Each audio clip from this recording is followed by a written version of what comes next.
The first question we need to start off with, of course, is what exactly is a style?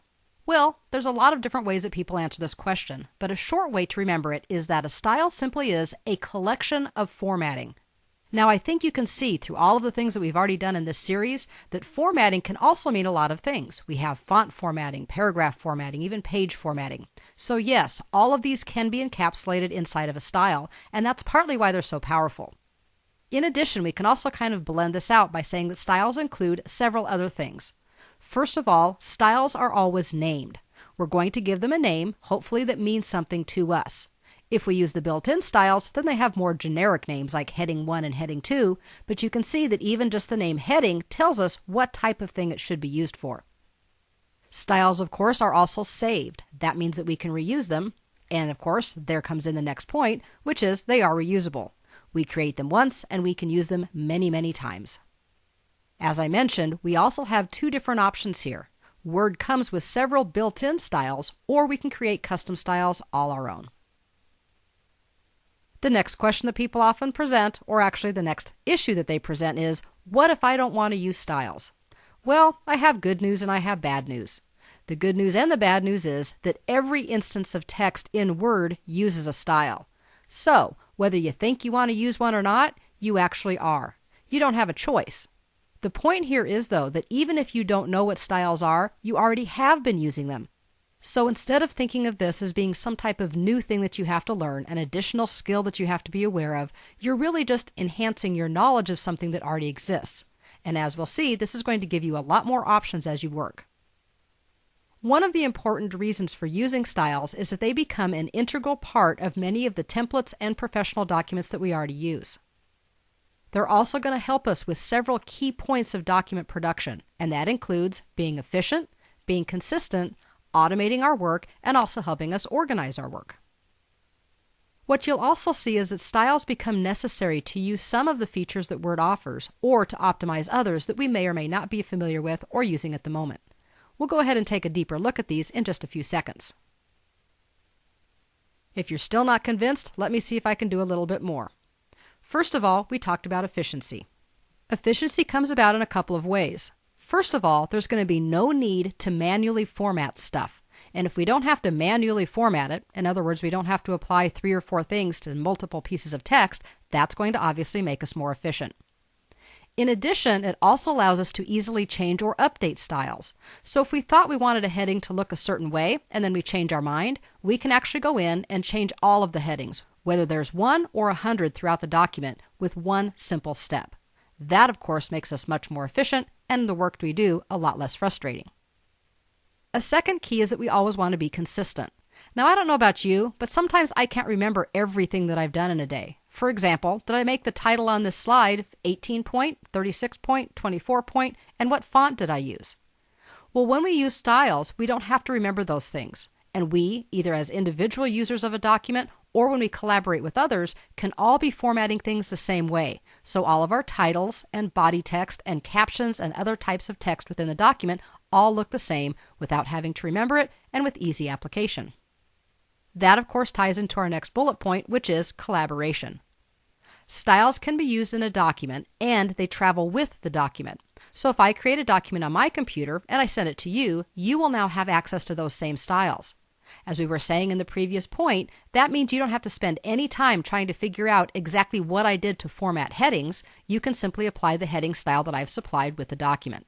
That makes collaboration, again, much easier. Now we're going to start to see how things cycle around, because through all of this, even when we get to collaboration, that means that we're going to be more efficient when we collaborate, and we're going to have consistency because different people will not be doing different things, and this takes us back up to the top of the list. Hopefully these are a few things that can help you see why the use of styles really isn't any more difficult and in fact makes our work with documents much simpler, much easier, much more efficient, and much more consistent. A few seconds ago I mentioned that there were some features that may not be available unless you use styles or that may be enhanced if you do use styles, and we want to talk about what a few of those are. Remember that one of the views we have of a document is the outline view. When we use styles, we have the ability to expand and collapse that outline to different levels without having to do any extra work. Using styles also gives us the ability to utilize some navigation tools. Things like the navigation pane and browse by object come to mind. We also can use the Go To feature, for example, go to different headings. All of these things make working, especially with longer or more complex documents, much easier. One of the big ones on my list is a table of contents, and I'll tell you a little story here very quickly. The last real job I had, meaning the last one where I actually worked for somebody, was in part to put together an annual report. Because the people who I worked with absolutely refused to use styles, they manually formatted everything, it honestly took me 2 to 3 days just to put together the table of contents for this document. If they would have been willing to use styles, it would not have added any extra time to their creation of the body of the document, but I could have created the table of contents literally in just a few minutes instead of several days. I also can guarantee that then the table of contents headings would have exactly matched what was in the document. And although I'm very detail-oriented, anytime we have to recreate things like a table of contents by hand, there are bound to be some problems. In other words, some inconsistencies, possibly even some wrong page numbers, and some inconsistencies between the headings in the document and the table of contents itself. By using styles, we can automatically generate things like this based on the styles. Styles also determine the hierarchy or the layout. So, as I said, and as we'll see later on in this series, generating things like a table of contents becomes simply a matter of a couple of clicks when styles are fully implemented.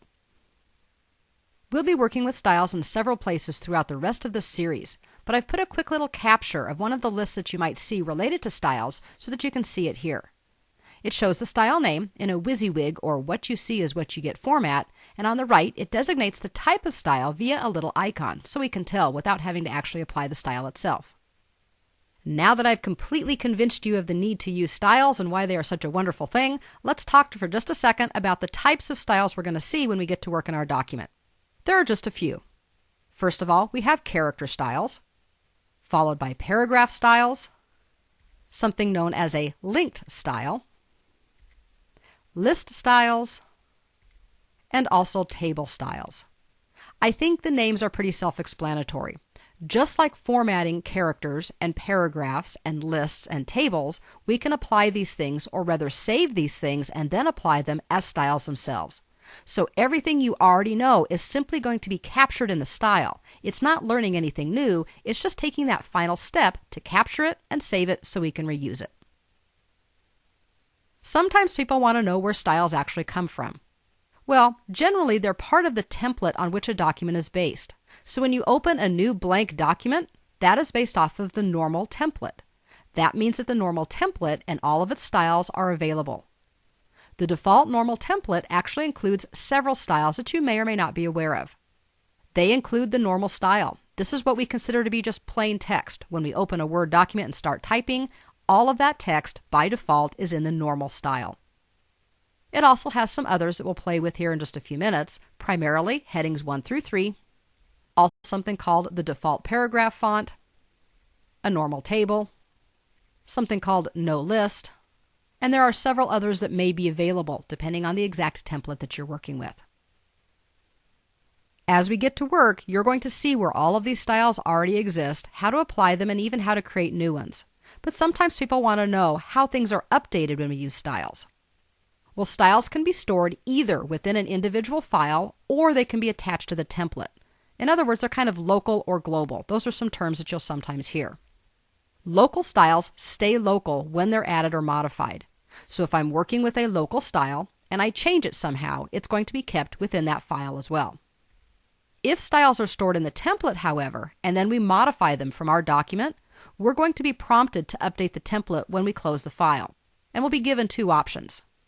If we say yes to updating, that's going to save the modification to the file and the template.